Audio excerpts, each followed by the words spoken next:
wabarakatuh. Alhamdulillahilladzi arsala rasulahu bil huda wa dinil haqq liyudhhirahu 'alad dini kullihi wa kafa billahi syahida. Asyhadu an la ilaha illallah wa asyhadu anna Muhammadar Rasulullah. Allahumma shalli ala Muhammad wa ala alihi wa sahbihi ajmain, amma ba'd. Alhamdulillah, segala puji bagi Allah yang telah memberikan kita nikmat sempat sehingga kita masih bisa berkumpul dalam ruang Zoom ini dalam kajian umum pada hari ini. Insya Allah dengan tema kita yaitu terbelenggu dengan angan-angan pada hari ini Kamis 24 November 2022. Yang insya Allah akan langsung disampaikan oleh Ustadz Muhammad Rajali Fikri Al-Maidani Hafizahullah. Dan seperti biasa, Ikhwani wal akhwati diperkenankan untuk memberikan pertanyaannya pada akhir sesi yang nanti akan langsung insyaallah dijawab oleh Ustadz Muhammad Rajali Fikri. Tayyib ikhwani wal akhwati, langsung saja kita persilakan Ustadz menyampaikan materinya pada malam hari ini. Tafadhal Ustadz.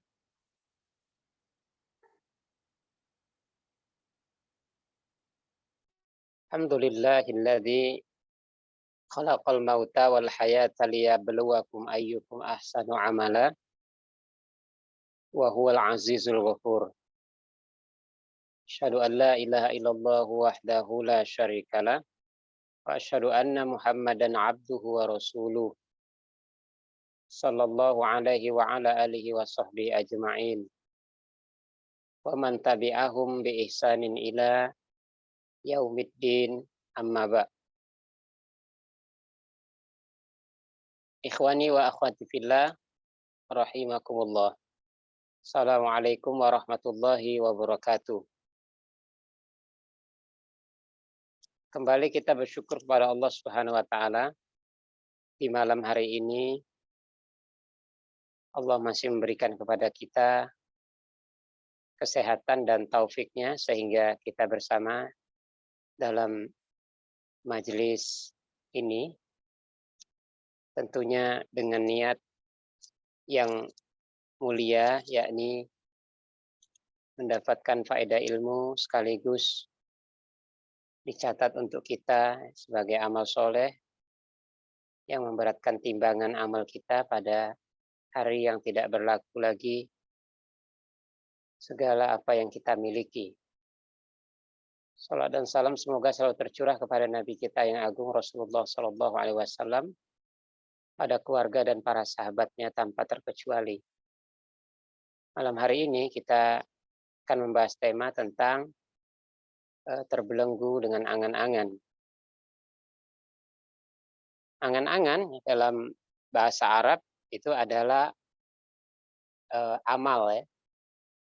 Amal bil alif, ya, dengan alif, bukan amal tapi amal, amalun, ya, atau amani, ya. Amani, ya, ini bermakna angan-angan, ya, yakni berlebihan, ya, menginginkan sesuatu yang terjadinya, ya, kemungkinan terjadinya itu kecil, ya, bahkan bisa jadi tidak mungkin, ya. Ini yang disebut angan-angan. Kalau berlebihan dalam menginginkan sesuatu yang peluang berhasilnya itu dekat, ya, atau besar, itu namanya tamak, ya. Dalam bahasa Arab itu toma. Dan di antara angan-angan dan toma ini ada roja, ya, atau cita-cita, ya. Untuk mendekatkan pemahaman kita, ya, terkait dengan masalah angan-angan ini, ya, kita akan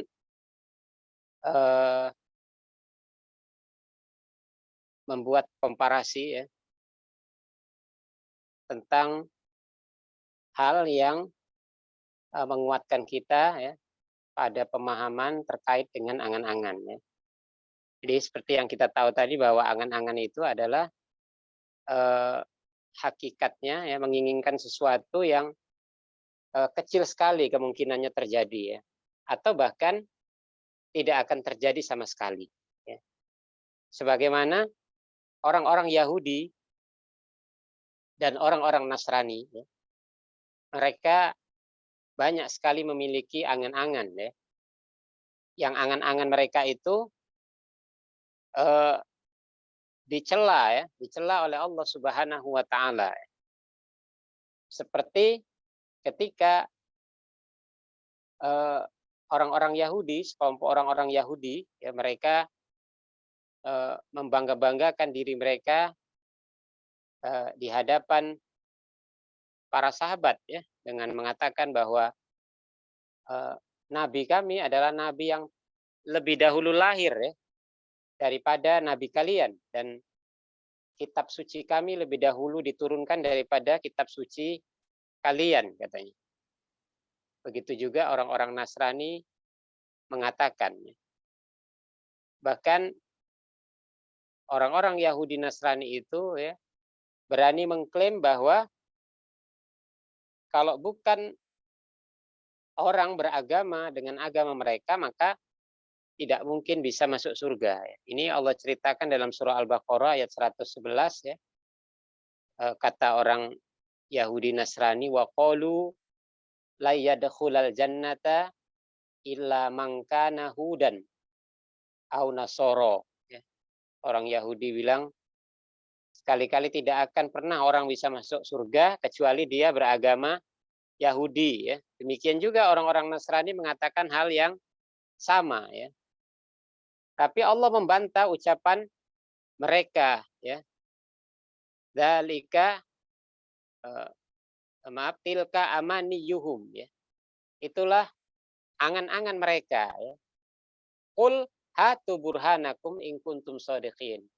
Maka katakanlah Muhammad kepada mereka itu, orang-orang Yahudi Nasrani itu, dengan ucapan-ucapan mereka yang merupakan angan-angan, datangkan bukti, ya, bukti kalian jika kalian memang orang-orang yang benar, ya.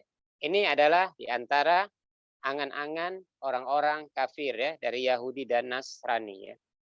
Di sini Allah menjelaskan, ya, perihal orang-orang Yahudi dan orang-orang Nasrani yang mereka itu terpedaya dengan perasaan mereka, ya, sehingga mereka berani mengatakan bahwa hanya mereka yang bisa masuk surga, ya. Maka Allah pun menyebut, ya, ucapan mereka itu sebagai sebuah angan-angan, ya, sebuah angan-angan. Mereka salah dalam memilih agama, ya, salah memilih syariat, yang pastinya mereka merugi di akhirat, karena Allah katakan wa may yabtaghi ghairal islami dina fala yuqbala minhu wa huwa fil akhirati minal khasirin, ya. Barang siapa yang mencari agama selain agama Islam, maka ibadah mereka dalam agamanya itu pasti ditolak, dan di akhirat mereka pasti merugi, ya. Ini sebuah statement yang tidak bisa ditawar dari Allah Subhanahu wa taala. Tetapi orang-orang Yahudi dan Nasrani itu justru mengucapkan kalimat-kalimat yang bertolak belakang dengan hal itu.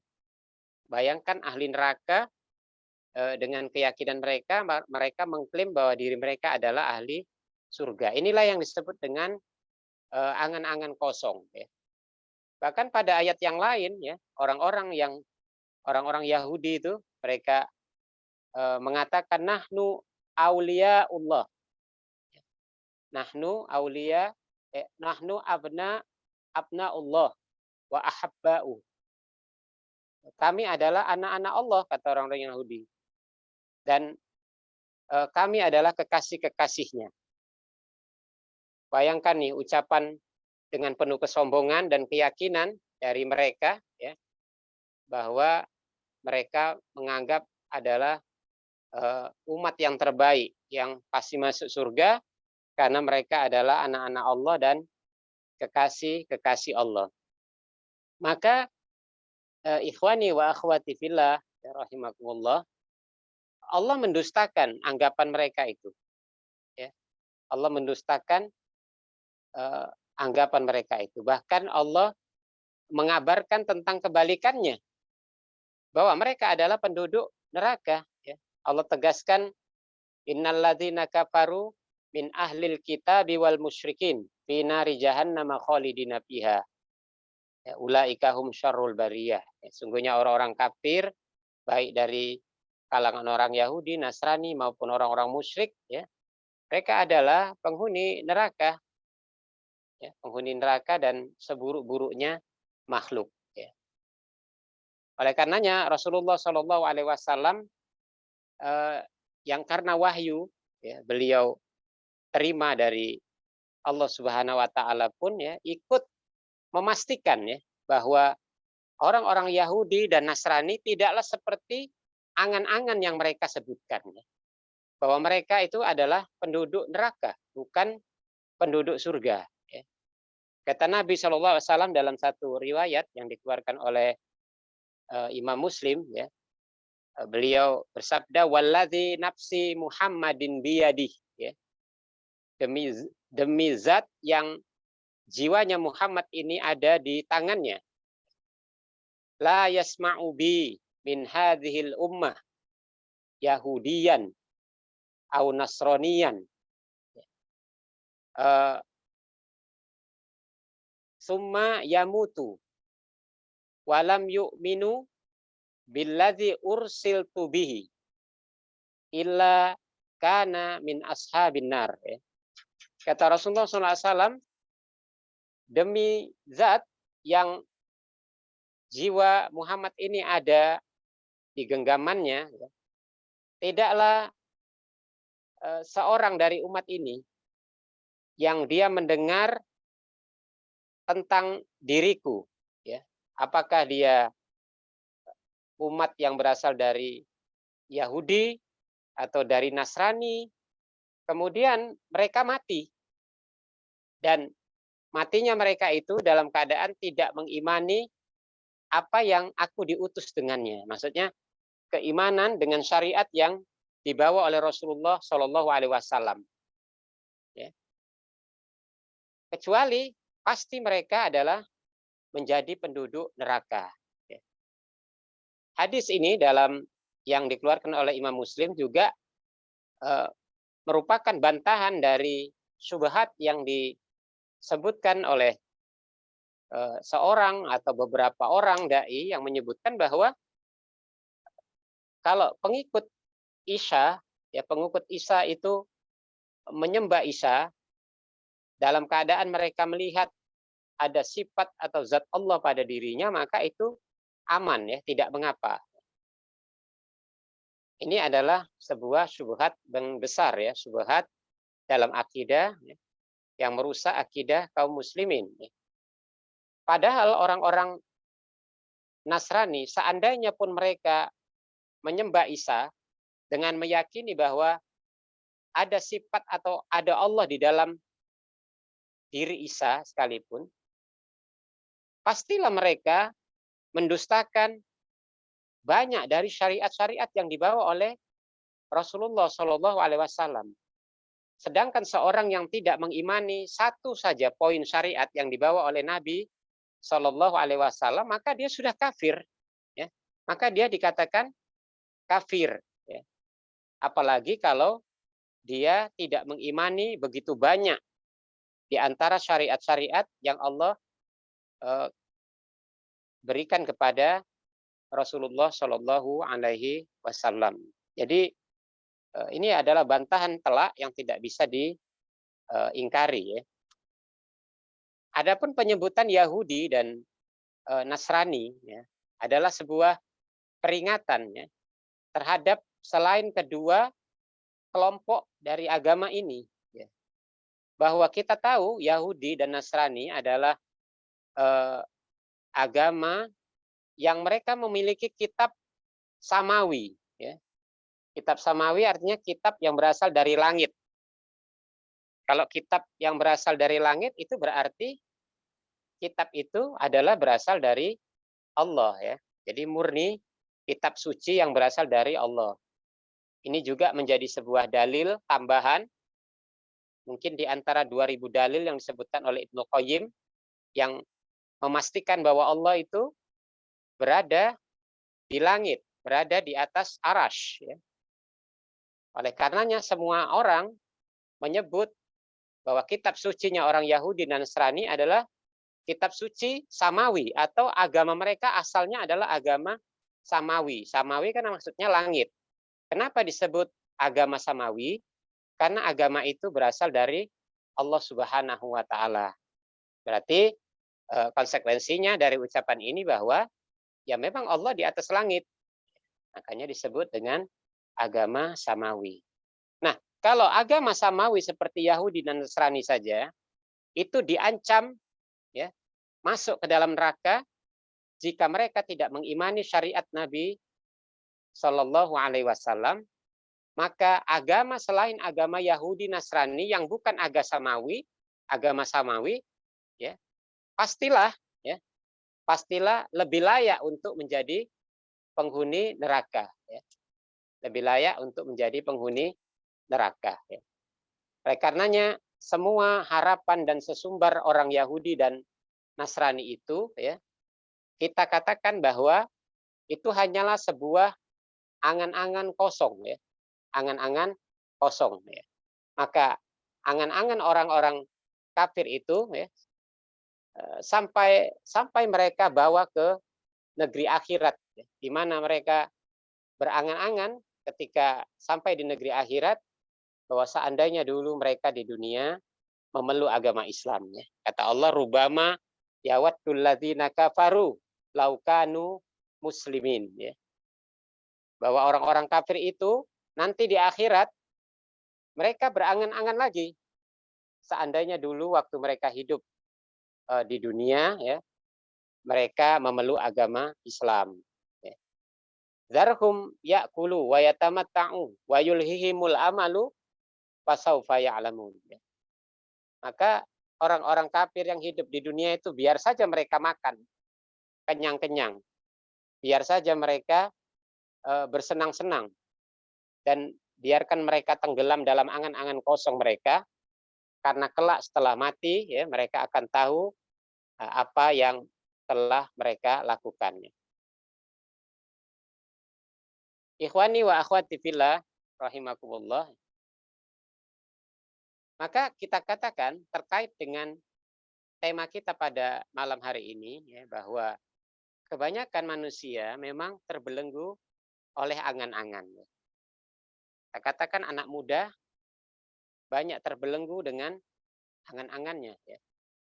Bahwa anak muda, ya, mereka merasa masih muda, ya, masih memiliki masa depan yang panjang. Ya.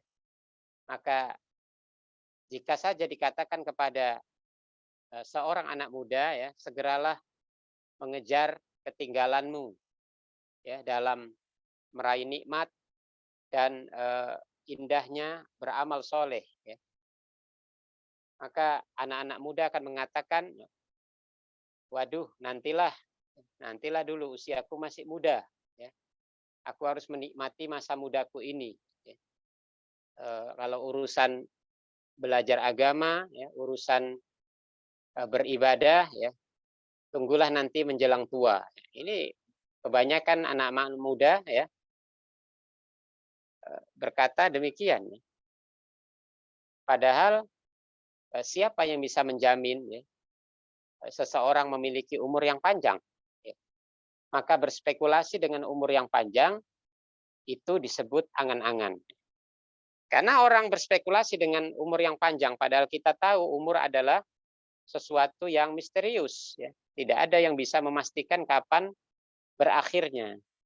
Maka setiap orang yang berangan-angan dengan usia, maka sesungguh dia telah terbelenggu atau ditipu oleh angan-angan. Dan ini kita katakan sebagai perangkap syaitan, ya, yang membuat seorang, ya, seperti seorang pemuda itu terbelenggu dengan angan-angan mereka.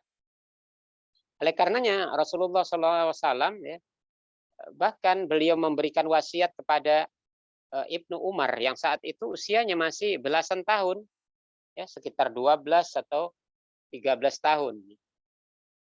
Beliau Shallallahu Alaihi Wasallam mengatakan kepada Ibnu Umar, kun fit dunia ka'annaka gharib aw abiri sabil. Jadilah engkau, ya, hidup di dunia ini seperti seorang yang asing au abiris sabil, atau seorang yang dalam perjalanan. Ini menggambarkan kepada kita bahwa dalam urusan berwasiat, ya, hidup di dunia nggak ada urusan tua dan muda, ya. Yang muda juga dinasihati dengan nasihat-nasihat yang mirip, ya. Begitupun para orang tua, banyak di kalangan orang tua yang tidak mau ketinggalan dalam urusan berangan-angan, ya. Mereka tertipu dengan angan-angan kosongnya. Sebagaimana kata Nabi Shallallahu Alaihi Wasallam, la yazalu qalbul kabiri, ya, syabban fi isnatain, ya. Senantiasa orang-orang tua itu, ya, mereka merasa muda dalam dua urusan. Jadi badannya sudah rentah, ya, tenaganya sudah lemah, ya, sudah capek, tetapi dalam urusan dua hal, ya, mereka kelihatan begitu muda, ya. Apa itu? Hubbud dunia wa tulul amal. Mereka masih sangat mencintai dunia dan mereka panjang angan-angan. Oleh karenanya, ikhwani wa akhwati fillah, ya, sudah menjadi pemandangan biasa bagi kita semua, ya, bahwa banyak orang-orang tua di zaman ini, mereka begitu buas, ya, memperebutkan dunia dengan mengejar harta, ya, kedudukan, dan kekuasaan, ya. Rasanya mereka begitu kuat, ya, mendaki ke puncak, katanya, ke puncak kekuasaan, seakan-akan berlari kencang meraih surga. Maka terjebaklah para pemburu itu pada pusaran perlombaan untuk meraih pengakuan, ya, meraih pengakuan manusia dan mempertaruhkan keselamatan mereka di negeri akhirat. Padahal usianya sudah di ujung tanduk, ya. Usia sudah di ujung tanduk, tapi begitu bersemangat, ya. Kenapa? Karena dibuai oleh angan-angan. Akhirnya ia terbelenggu dengan angan-angan itu dan kembali ke akhirat membawa angan-angannya. Maka secara umum kita katakan bahwa manusia itu memang selalu merancang angan-angan dan bahkan merelakan dirinya terbelenggu dengan angan-angan itu. Ikhwani wa akhwati fillah, ya,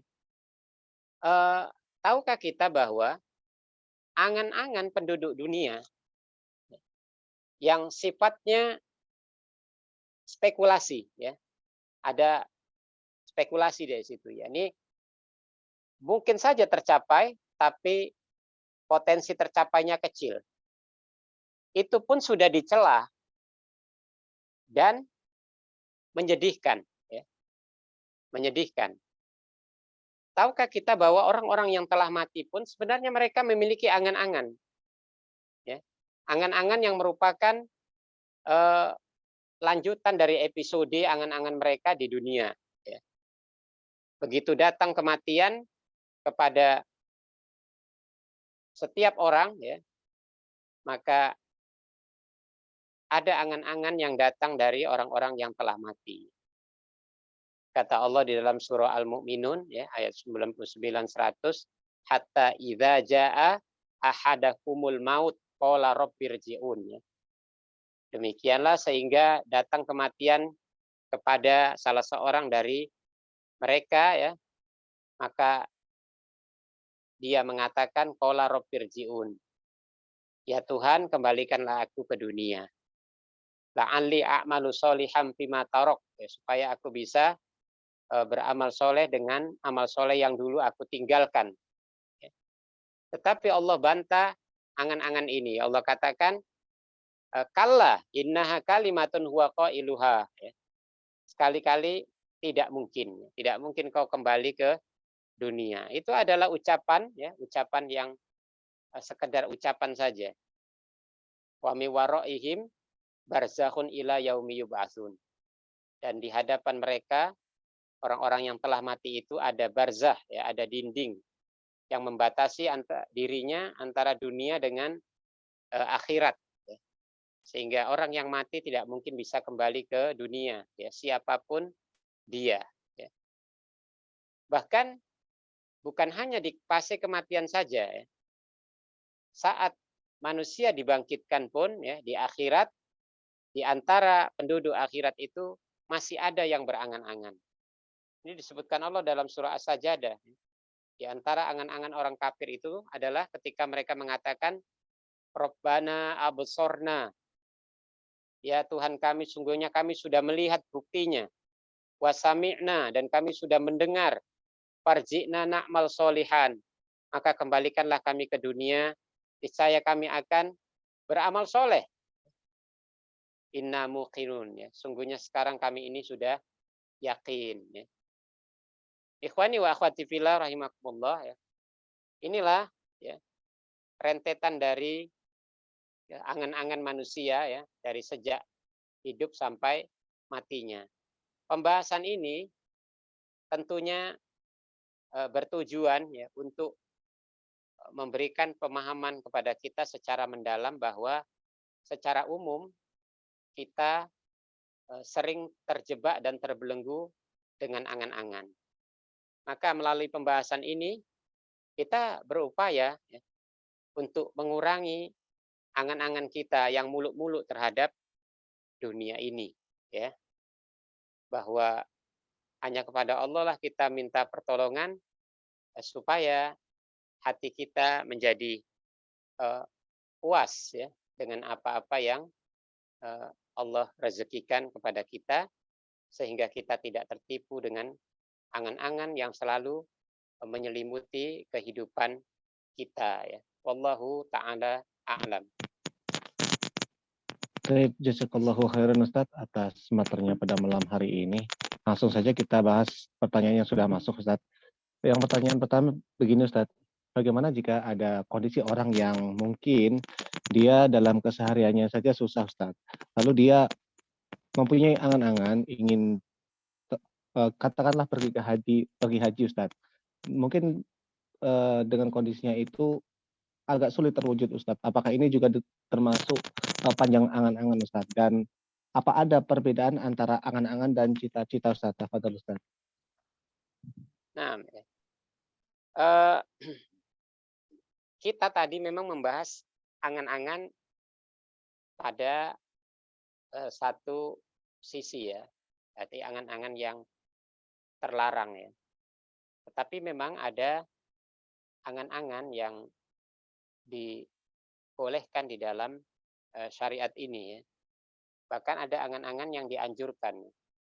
Seperti di antara angan-angan yang dianjurkan adalah angan-angan yang terkait dengan perkara-perkara ketaatan atau kebajikan.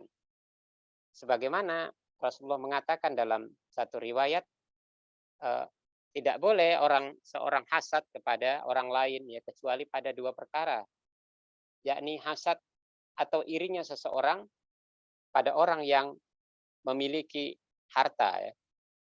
Yang harta itu dia belanjakan di jalan Allah Subhanahu wa taala, ya. Maka orang boleh iri terhadap orang yang seperti itu. Atau irinya seseorang kepada orang yang alim, orang yang berilmu, yang dengan ilmunya dia bisa memberikan hidayah bayan, al-bayan kepada orang lain, ya. Penjelasan dan pengajaran. Maka ini adalah sesuatu yang dianjurkan seseorang untuk berangan-angan seperti orang tersebut, walaupun sulit. Maka orang yang memiliki angan-angan terkait dengan keinginannya bisa beribadah, ya, termasuk dalam hal ini misalnya berhaji, padahal dia belum memiliki keuangan yang cukup, ini adalah angan-angan yang diperbolehkan, bahkan dianjurkan. Karena di antara sifat orang yang beruntung, ya, disebutkan Nabi itu adalah di antara 4 orang itu adalah ada orang-orang yang Allah berikan ilmu dan harta, lalu dia gunakan harta itu di jalan Allah Subhanahu wa taala karena ilmunya, ya. Tetapi ada juga orang yang Allah berikan ilmu dan tidak diberikan harta. Orang yang kedua ini dia berangan-angan kalau seandainya dia diberikan kekayaan maka dia akan bersikap seperti orang pertama ya yang memperlanjakan hartanya di jalan Allah Subhanahu wa taala. Maka orang seperti ini dia mendapatkan pahala seperti pahala orang yang pertama tadi. Maka seorang yang bercita-cita pada ketaatan ini termasuk angan-angan yang dibenarkan. Wallahu a'lam. Tayyib, jazakallahu khairan Ustaz, dan kita langsung ke pertanyaan selanjutnya Ustaz. Ustadz izin bertanya, misal kita melakukan sholat, puasa, dan apapun yang diperintahkan agama kita, tapi hati kita belum mempercayai adanya Allah. Masih bertanya, benarkah Allah itu ada? Bagaimana hukumnya Ustadz? Tafadhal Ustadz. Iya, ini adalah amalan fisik yang dicurangi oleh amalan hati. Ya. Dan amalan seperti ini amalan yang tidak diterima. Ya. Sesungguhnya tidak ada amalan hati, tidak ada amalan yang dilakukan oleh fisik, ya, kecuali amalan itu telah berada di atas fondasi seseorang yang mengimani Allah Subhanahu wa taala dengan benar ya. Jadi bagaimana mungkin Allah menerima satu amalan yang dia tidak benar meyakini bahwa Allah itu ada. Ya. Sebagaimana seorang yang kafir ya, karena kekafiran mereka di beberapa poin tertentu ya, sekalipun mereka meyakini Allah ada, tetapi mereka mendustakan misalnya kerasulan Rasulullah Shallallahu Alaihi Wasallam, lalu mereka beribadah dengan sebagian dari keimanan dan sebagian dari kekufuran, maka amalan-amalan yang mereka lakukan tidak diterima, ya. Tidak diterima, ya. Sampai-sampai benar-benar mereka beriman secara total. Ya. Wallahu a'lam. Tayyib, jazakallahu khairan Ustadz, dan pertanyaan selanjutnya Ustadz. Bismillah, izin bertanya Ustadz, apabila orang tua menyebut-nyebut amalan kepada anak dengan maksud agar anak itu meniru perilaku baik orang tua, apakah ini termasuk menggugurkan pahala kebaikan orang tua yang sudah dilakukan Ustadz? Tafadhol Ustadz. Ya, wallahu a'lam ya. Kita nggak tahu maksudnya. Kalau memang maksud itu adalah sebagai ibroh saja pada anak, maka mungkin diperbolehkan ya.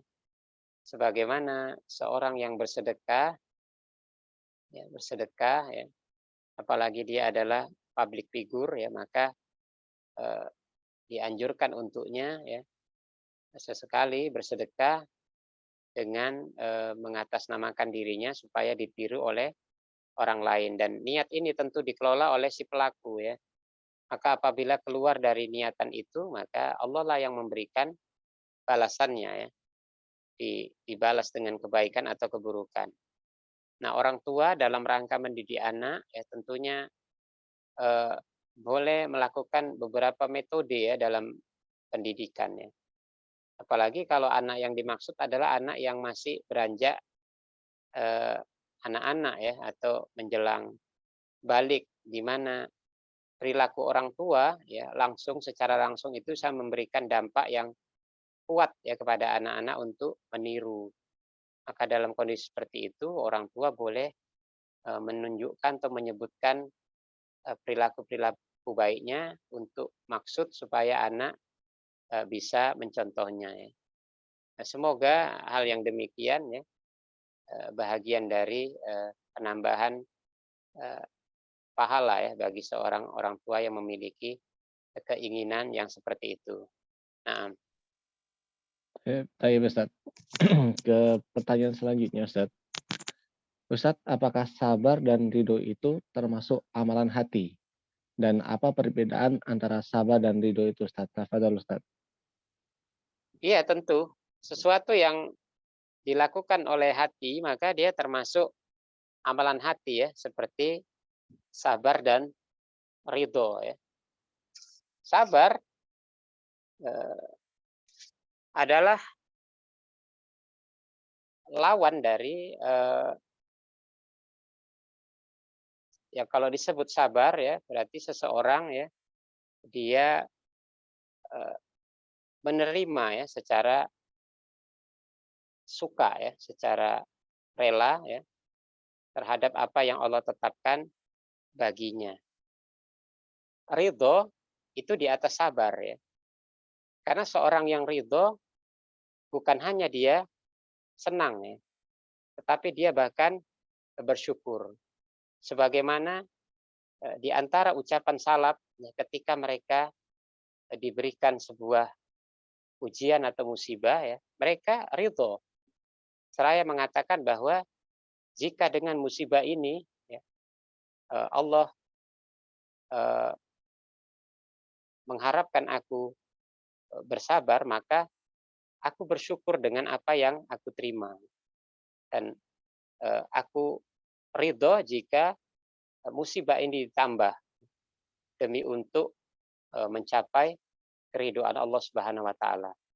Oleh karenanya level ridho itu adalah level tertinggi ya selain yang Allah berikan kepada para nabi dan rasul ya.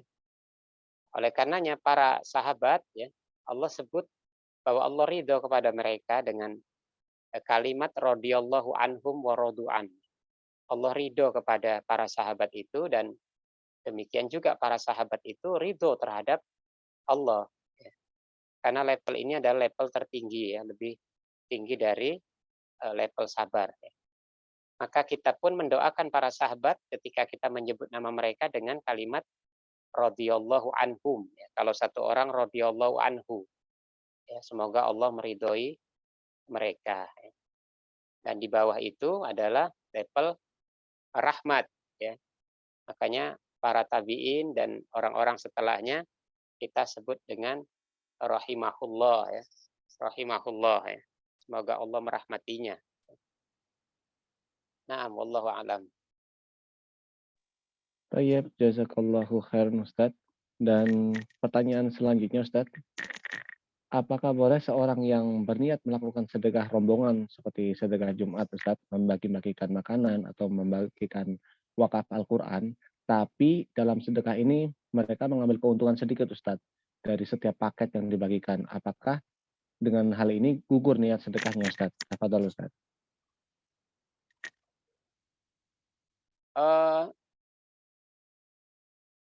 Itu tergantung dalam kapasitas apa ya.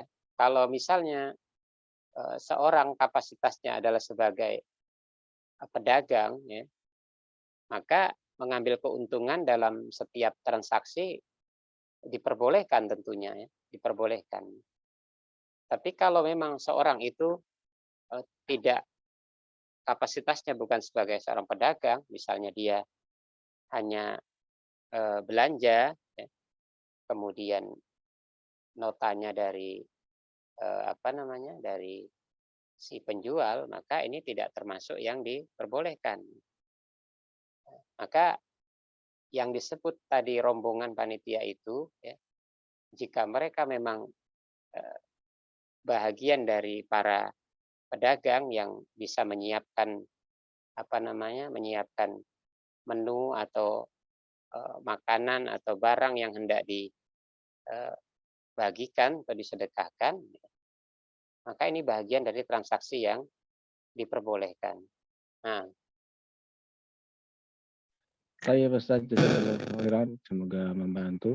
Dan pertanyaan selanjutnya, Bismillah, semoga Allah merahmati Ustadz dan kaum muslimin. Afan Ustadz, ini di luar tema. Ustadz, bagaimana tata cara wudhu pada saat membasuh kepala Ustadz? Apakah cukup di ujungnya saja atau sampai ke belakang, maksudnya sampai ke telinga, dan apakah mengambilnya satu kali saja, terus mencuci muka sekaligus telinga? Jazakallah Ustadz. iya, yang Tafadhol. paling tepat ya sesuai dengan sunnah Nabi Shallallahu Alaihi Wasallam dalam riwayat-riwayat yang dibawakan oleh para sahabat, dan yang paling populer adalah riwayat yang dibawakan oleh Utsman ibnu Affan radhiyallahu an, bahwa beliau melakukan wudhu ya di hadapan para sahabat yang lain ya. Lalu beliau mengatakan, wuduklah kalian seperti wudukku ini, karena sesungguhnya aku melihat Rasulullah SAW berwuduk seperti wudukku ini. Dan di antara tahapan wuduk yang dilakukan oleh Utsman bin Affan ya, bahwa beliau berwuduk membasuh anggota wuduknya dengan basuhan 3 kali ya. Kecuali ketika menyapu kepala, maka Utsman bin Affan menyapunya hanya sekali ya. Dari depan kemudian ke belakang, dia kembalikan lagi, lalu dia usap telinganya. Inilah yang kata para ulama disebut dengan kepala ya, kepala selain wajah ya, menyapu sebagian dari kepala ya. Maka yang disebut kepala adalah seluruh bagian kecuali wajah. Maka telinga termasuk dari kepala ya. Kalau mau memperdalam hal ini bisa membaca sifat wudhu Nabi ya, yang buah karya dari para ulama ya, bukunya tipis-tipis ya, kecil-kecil, mudah dicerna, bahkan ada gambar-gambarnya ya. Nanti bisa menghubungi ya jika membutuhkannya. Nah. Oh iya Ustaz. Dan pertanyaan selanjutnya, Bismillah Ustaz, izin bertanya. Misal orang tua kita meninggal dunia dalam keadaan belum paham ilmu agama. Misal beliau sholat, puasa, atau sedekah, tapi masih melakukan kesyirikan. Apakah anak yang soleh bisa menolongnya? Dan apakah amalan anak yang soleh ini bisa sampai ke orang tua Ustaz? Jazakallah khairan Ustaz. Tafadhol Ustaz. Ya, nah. Wallahu alam ya. Kita tidak membahas kasus per kasus ya. Tetapi kita membahas dari sisi perilaku ya.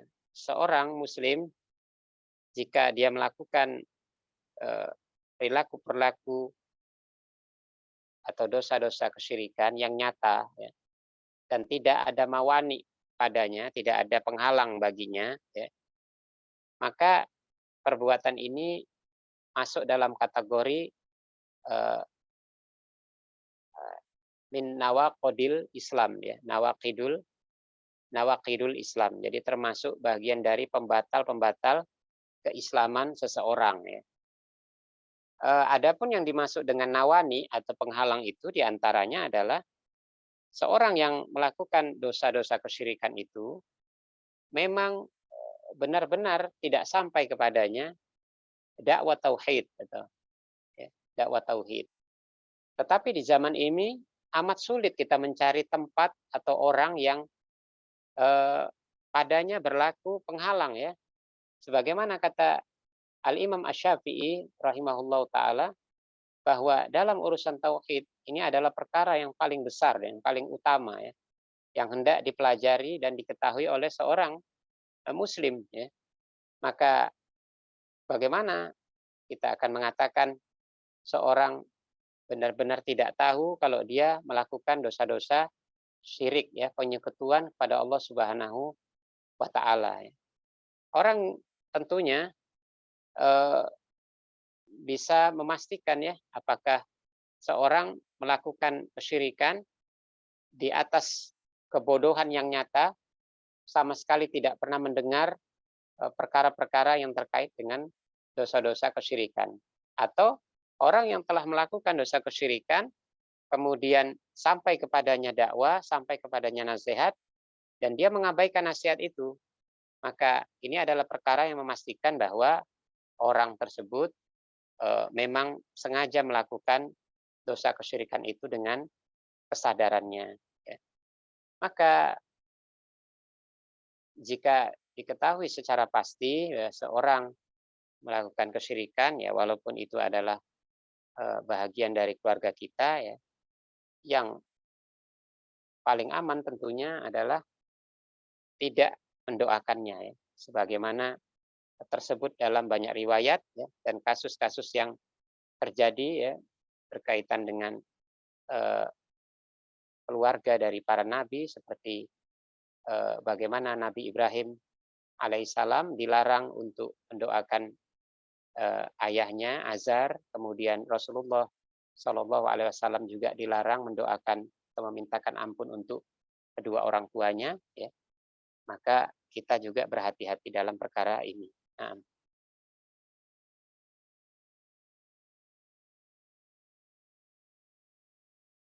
Baik Ustaz, jazakallahu khairan. Dan pertanyaan selanjutnya, Bismillah, semoga Allah merahmati Ustaz dan keluarga Ustaz. Izin bertanya, saya sering merasa sedih dengan orang tua saya yang belum tersentuh hidayah. Apabila diberi apa apabila diberi nasihat terkadang merasa lebih tahu karena merasa sudah tua. Apa yang bisa saya lakukan sebagai anak terhadap orang tua yang seperti ini Ustaz, dan mohon doanya semoga orang tua saya dalam keadaan kebaikan Ustaz. Jazakallahu khairan Ustaz. amin. Iya, yang benar adalah kita tidak pernah berhenti ya untuk memberikan nasihat ya. Apakah seorang anak yang telah melihat orang tuanya ya belum tersentuh hidayah ya, belum mengenal Robnya ya, apakah dia sudah seperti Nabi Ibrahim alaihissalam yang terus-menerus tidak henti-hentinya ya eh, berharap, berbuat ya dan menasehati ayahnya sampai dia diusir ya. Sampai Nabi Ibrahim itu diusir oleh ayahnya. Itu pun dia tetap berjanji untuk berdoa kepada Allah Subhanahu wa taala agar merahmati ayahnya. Ini sudah pernah kita ceritakan di dalam di dalam kajian yang sebelumnya ya, bahwa akhirnya Ibrahim berjumpa dengan ayahnya pada hari kiamat, dan di situ Allah membuktikan bahwa orang-orang kafir ya tidak mungkin dirahmati ya, tidak mungkin bisa ditolong. Nah, oleh karenanya orang tua kita mungkin katakanlah dia tidak mengenal agama ya, belum hijrah ya. Semoga ini juga tidak diperparah dengan adanya keyakinan-keyakinan yang merusak keimanannya, misalnya seperti keyakinan-keyakinan yang menjurus kepada kesyirikan dan seterusnya ya. Kalau hal ini ada pada di antara orang tua kita ya, selain kita berdoa kepada Allah Subhanahu wa taala ya, teruslah berjuang ya. Inilah bukti kecintaan dan kasih sayang seorang anak kepada orang tuanya ya, yang tidak menginginkan orang tuanya eh, celaka ya, celaka. Maka sekalipun nasihat ya, ajakan orang tua itu sering menolak ya, sering merasa lebih mengerti karena sudah tua ya, mungkin yang ditingkatkan adalah pendekatan emosinya ya, perhatiannya, pemberiannya ya, sampai benar-benar orang tua itu merasa bahwa kita betul-betul mencintainya ya, mencintainya setulus-tulusnya. Ya, siapa tahu ya hatinya semakin lunak karena tembus dengan doa-doa kita ya, sebagai anaknya, sekaligus cara kita mendekati ya, benar-benar santun ya sebagai seorang anak ya. Ya, selebihnya kita serahkan kepada Allah Subhanahu wa taala. Allah lah yang tahu, Allah lah yang mengerti takdirnya. Apakah akhirnya orang tua kita bisa kembali kepada fitrahnya, yakni mengenal Allah ya, menyembahnya dan mentauhidkannya? Apakah semua upaya-upaya kita akhirnya mentah ya? Semuanya Allah yang mentakdirkannya. Na'am, wallahu a'lam. Baik Ustaz, dan pertanyaan selanjutnya Ustaz. Bismillah, Ustaz, ketika kita bersaudara dan berakidah, kita hubungan kita sedang tidak baik-baik saja Ustaz. Apakah kita boleh tidak bertemu muka atau saling memalingkan muka Ustaz? Maksudnya agar kita nanti ketika bertemu itu tidak saling menzalimi Ustaz, saling menghindar Ustaz. Bagaimana Ustaz? Ya, tidak saling menzolimi itu yang pasti ya. Tidak saling menzolim, dan diantaranya ya kita berusaha meredam kebencian kita terhadap seorang. Adapun berpaling muka ketika bertemu ini termasuk larangan ya, karena di antara larangan berpaling muka itu seperti yang Allah sebutkan, wala tusair khaddaka linnas ya, wala tamshi fil ardi maroha. Ya, janganlah engkau palingkan wajahmu ya kepada manusia ya. Itu bisa jadi karena kesombongan, bisa jadi karena kebencian. Kemudian diantaranya adalah seperti kata Nabi SAW bahwa penghalalan dari tidak bicaranya dua orang saudara, maka itu hanya berlaku selama 3 hari ya. Maka lebih dari itu tidak halal. Maka seorang yang tidak bertemu, ya mungkin katakanlah orang yang berteman sekalipun bisa saja tidak ada kontak selama berbulan-bulan. Tetapi orang yang sudah bertemu, ya sebaiknya ucapkan salam saja.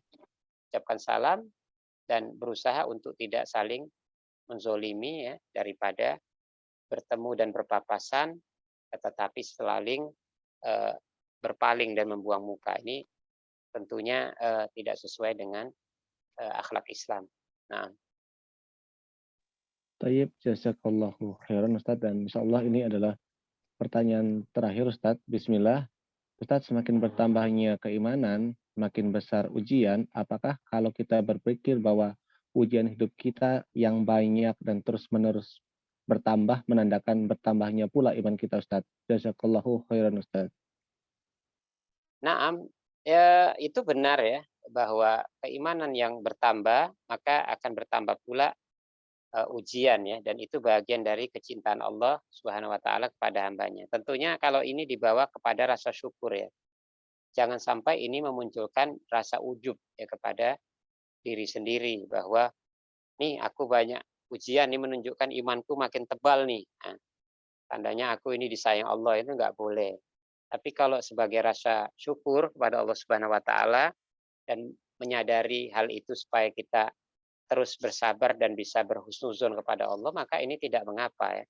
Maka itu tidak mengapa karena memang dari sisi pendalilan banyak pengkabaran kepada kita bahwa seseorang itu diuji berdasarkan kekuatan imannya ya. Maka ujian yang paling besar itu adalah ujian yang ditimpakan kepada para nabi dan rasul karena mereka adalah seorang yang paling kuat imannya. Maka setelahnya dilibatkan kepada orang-orang beriman yang soleh, yang tebal keimanannya, maka ujiannya juga lebih berat dan seterusnya sampai level paling rendah.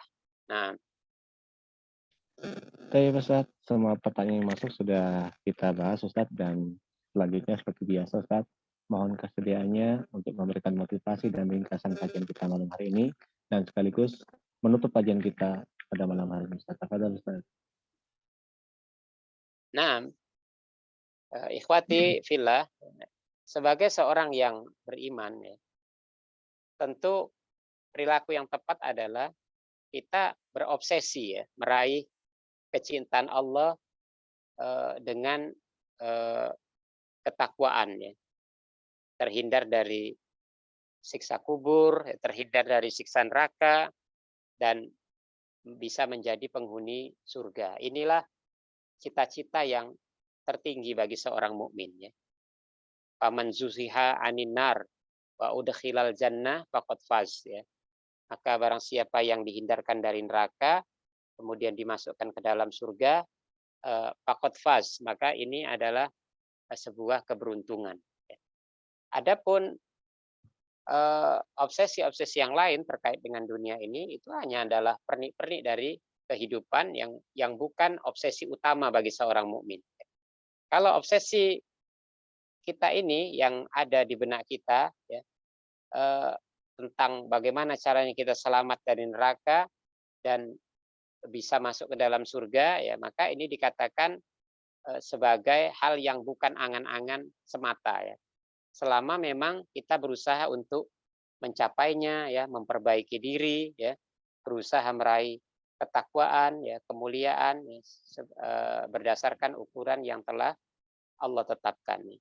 Semoga semua upaya kita, perjuangan kita ya, meraih ilmu ya, kemudian memperbaiki diri dan mengamalkan apa-apa yang kita pahami ya, Allah perkuat lagi dengan petunjuk demi petunjuk ya, sampai Allah mengasihani kita dan selalu membimbing kita dalam kehidupan ini.